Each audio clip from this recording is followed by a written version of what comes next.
Good morning mga idol, ito naman tayo ngayon, panibagong araw, panibagong video naman tayo. So ngayon mga idol, magugulay tayo kasi may bagyo dito eh. Di tayo makapunta sa laot, kaya dito lang tayo sa likod ng bahay. Dito lang yan mga idol, sa likod ng bahay namin. Nakatanim yung mga gulay na yan. Hindi ko na nabidyohan yung pagkuha ko dyan kasi nagmamadali ako gawa ng naulan.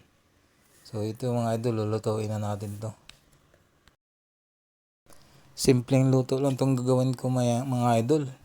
Lagyan lang ng mantika, ricado, sibuyas, bawang, tsaka luya. Gisa-gisa lang ng konti. Tsaka yan yung sahog natin mga idol, sardinas. Napakasarap niyan. Kasi gigisahin na natin ng konti.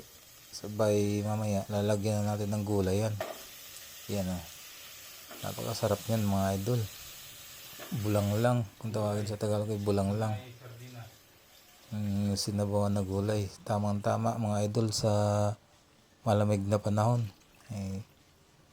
May bagyo kasi ngayon dito mga idol, kaya tamang tama itong bulang lang para malaman na ng mainit yung tiyan natin mga idol.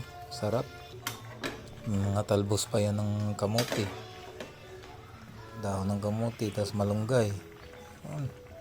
Napakasarap yan mga idol. Yan na yung finished product mga idol. Tara, kain tayo mga idol.